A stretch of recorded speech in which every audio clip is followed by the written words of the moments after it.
Welcome to the podcast, Chris Graham, Rod Mullins. It's a Monday, means we're going to talk some racing, and we had NASCAR right the last race before the break. Is that right, Rod? Am I right that that's the Yeah, well, we've actually got Brickyard, I think, coming okay? up this Brickyard, week, yeah, and yeah, then yeah. the two week break. I'm jumping the gun there. My That's fault. okay. My apologies. Early in the hey, that's my mistake for the podcast. Hopefully, so yeah, the penultimate race before the break. We got a couple week break coming up for the Olympics.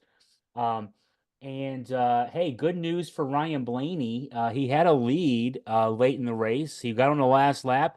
He didn't run out of gas. No, he did great this time around. Held off Denny Hamlin there at the end of it, and really, I think this was just great strategy by Team Penske in order for him to be there.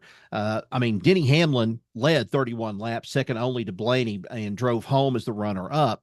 But still, I think Denny Hamlin came away feeling very despondent over the whole fact of he lost the race because he had a car that had dominated at Pocono. He was looking for, I think his eighth win was what he was looking for at Pocono.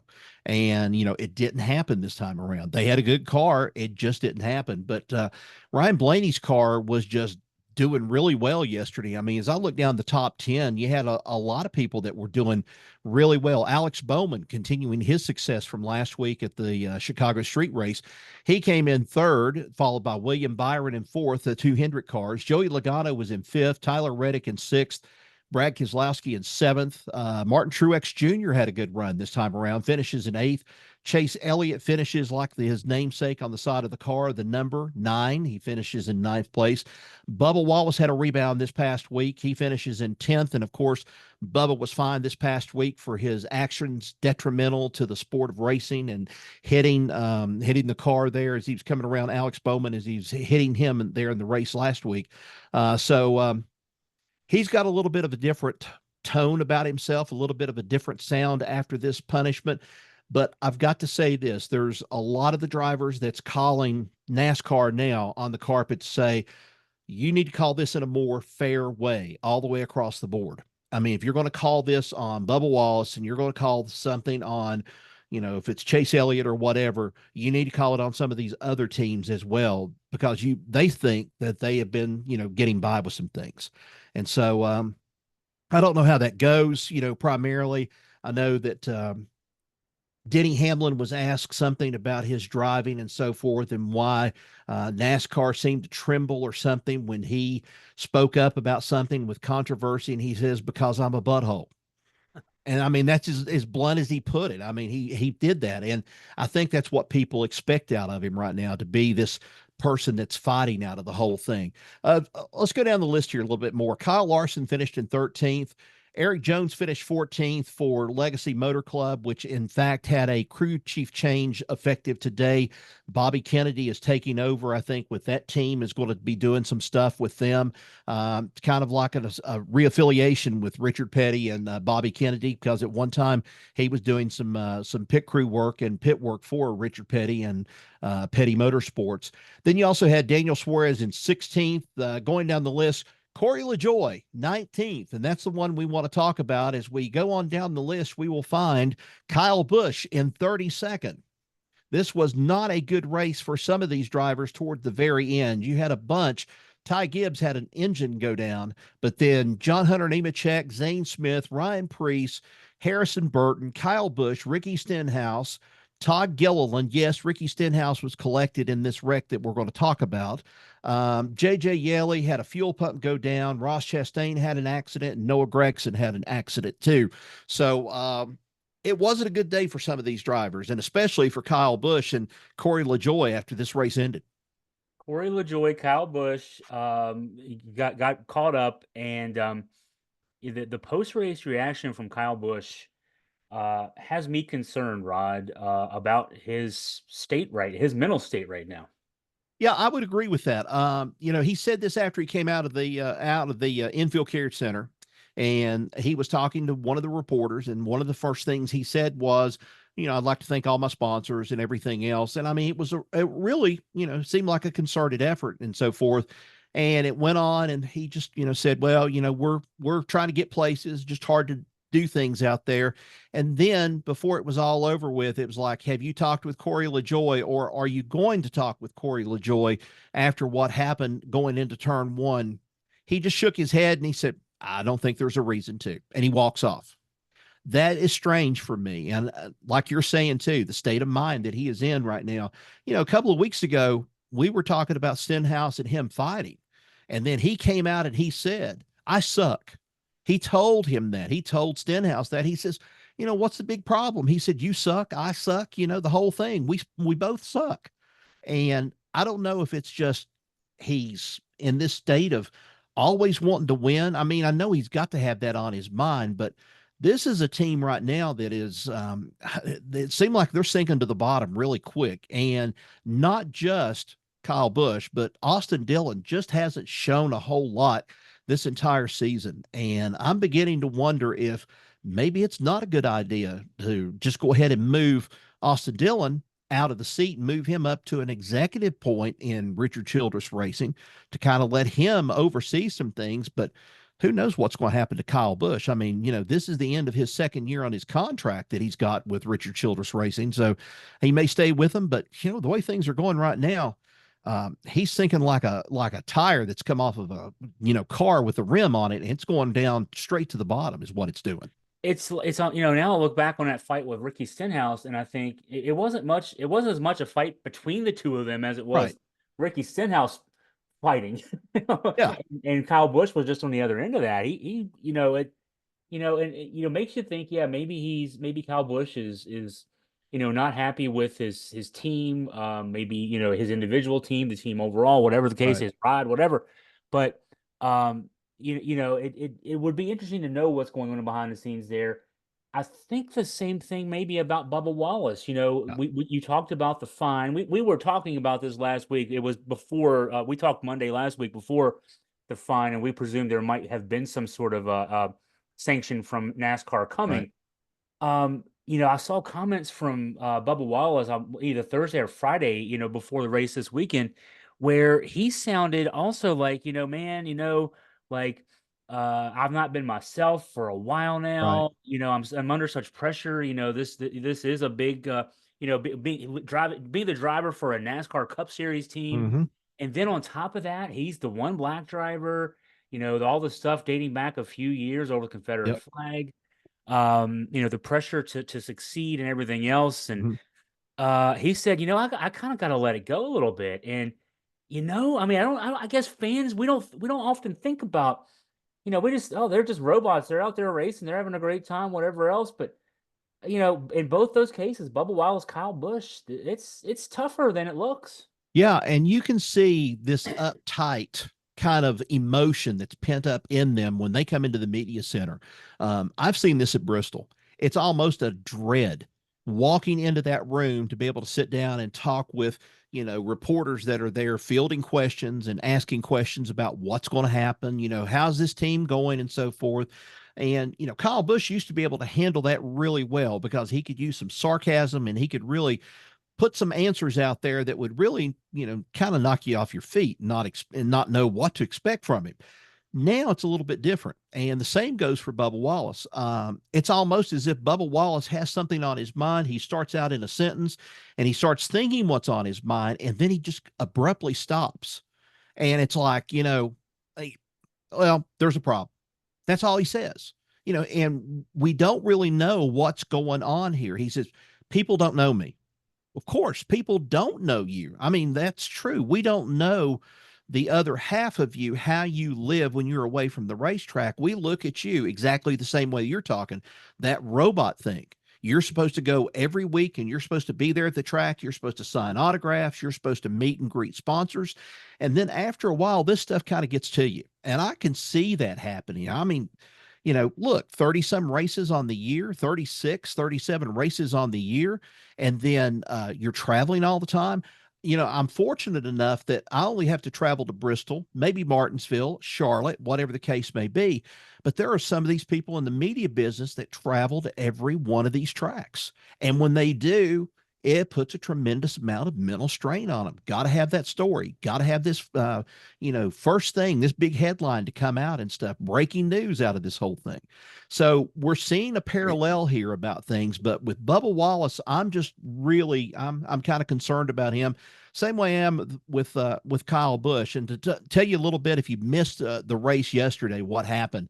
It happened in the late stages of the race, and Kyle Busch was maneuvering to try to get at least the low side of the racetrack. At Pocono, you've got a big, long straightaway. And then you can go and you can maneuver your car down through there almost to kind of break away that air, bad air, as they call it. And he was looking for some way to get on the bottom part of that track and go around. And then just as soon as he did that, Corey LaJoie comes up in a Chevrolet, and Corey LaJoie tries to block, tries to get there, and he throws the block back. And then Kyle Busch again throws another block. And just as soon as he throws the block, we see what looks like Kyle Busch's, the rear end of the car, being just sent around, scooted around by Corey LaJoie as he's going on by. And then Busch goes and gets down on the apron and then ricochets up on the wall, takes out Ricky Stenhouse Jr. and a couple of other cars. It was a mess yesterday. And then you go to Corey LaJoie afterwards, and he doesn't really take any kind of, pleasure in it. He's talking about it. He says, well, Kyle was just trying to throw me the block, and that's racing and stuff. I agree. That is racing. That's what you're supposed to do. But you don't go and hook somebody across the hood. And that's the way it looked to me. From my vantage point, from watching there and watching the replays, he hooked him, plain and simple. And whether he was, trying to get around him, whatever it was, they were running out of real estate because you get on the bottom part of that racetrack, it's hard to get back up on. And so that's what Kyle Busch was trying to do, block that low side to keep Corey LaJoie from coming in there and taking off with a position which Kyle Busch desperately needed yesterday. And he was actually doing fair yesterday until all this stuff started happening toward the very end of the race. Yeah, that's just it is racing, but it's also I mean, when you're having a down year, sometimes it just compounds itself. Unfortunately, in Kyle Busch's case, it definitely seems to be the Yep. case. You talked, Rod, about the parallel and also the differences. I'm in the same boat, Rod. I cover a few things on the road. I was at the College World Series. I go to the NCAA tournament, ACC tournament, football bowl games, some road games in basketball season. A lot of the home games for the UVA teams that I cover, football, baseball, basketball, but not on the road nearly like those, like you were saying, Right. the NASCAR writers who are out there and broadcasters who are out there 36, 37 weeks a year. And, I can sense, amongst the writers too. It probably is similar for the drivers and their teams Mm-hmm. that the writers who are out there every night, every week, every month, all the time on the road, that it's tough and it can become a drag as much as it's tough. I mean, you can get at least there's an endpoint for somewhat for the drivers and for the Mm-hmm. athletes, whatever sport it may be. The writers have a couple weeks of vacation, don't get paid a lot, so Right. there's not many breaks for them. But I mean, I can see where it can be a drag. And if you're Kyle Busch right now in the middle of a Mm-hmm. bad season, all right, so not only are things going bad for you on the track, not just that you're not winning, but silly things are happening. You're getting caught up in wrecks, et cetera, et cetera. And then it's just the constant activity. It's the Yep. constant drag of, okay, but no matter what happens this week, I got to go back out here and do this next week.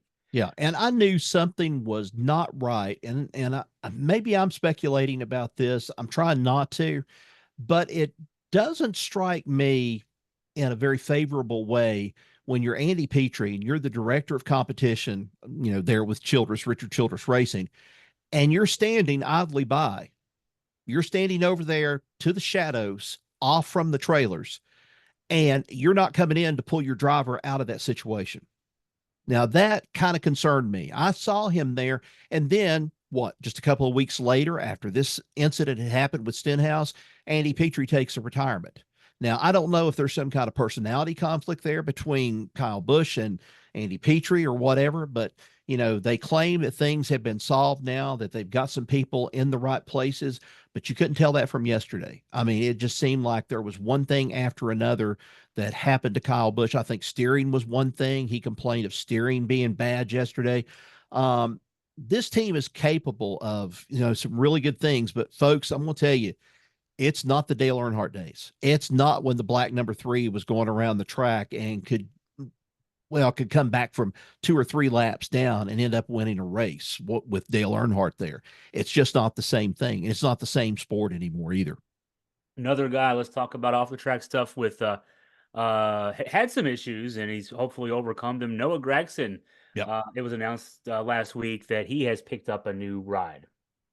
I think it's great for him. And I think Front Row Motorsports and Spire Motorsports are the movers and the shakers right now in the sport, because they have latched on to some of these drivers that you would think would not go to an outfit or an organization like that because they're looking for bigger and better things. But Noah Gragson is in such a situation right now. He's starving to get a little bit more of that attention and that kind of coverage as to what he's capable of. I mean, he's had some bad luck. When he was with Petty Motorsports or Legacy Motor Club last year, there was a racial thing that was kind of inflamed with some things about it. Then they cut him out of it. They said, you're done. And then he materialized during the offseason and came in for Stewart-Haas Racing. Now Stewart-Haas Racing says they're shutting down by the end of the year. He's looking for a ride. You really got to go with the first place you got to go with. And that is, if something's open, I'm going to go with Front Row Motorsports. And I think it's a good situation for him going into that. I think it's going to be good, but he's still got a lot to overcome. I think even if he moves on to another Ford team, they're still going to have to overcome some things. So I had tried to get the break in a week earlier than it needed to be, but we do have the Indy race this weekend and then the 2-week break. What's odd here then is after we get back, we come back on the 11th, August 11th at Richmond, and that's the first of 4 races leading us to the Cup playoffs. Yep. And so it's hard to think in some ways that as hot as it is outside, and we've been doing this for a few months, that we're this close. We're 5 races away from the playoff cut line. Indy this weekend, and then 4 more races after the break. Rod, give us a preview of Indy, and then also who's got work to do to get their playoff situations improved here with just a few races to go.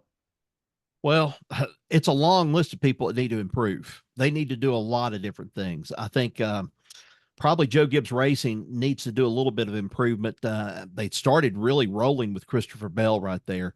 But you need for Christopher Bell, Martin Truex. Yes, you even have to have Denny Hamlin in there too. They're going to have some luck going into Indianapolis this coming weekend with the Brickyard race. I think for Hendrick Motorsports, I think for them, they are going to be looking desperately to try to come up with that big win at the Brickyard, because that's what they want. That's what their organization was built on with that first win when Jeff Gordon won it back in 1994. And we're at the 30-year anniversary of this. This doesn't seem possible.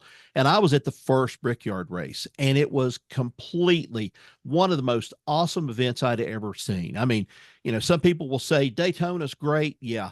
I've never been to Daytona, but when I went to Indianapolis and I got tickets, I was sitting in the paddock just below, I think, shade. I enjoyed it. I got them through Chevrolet.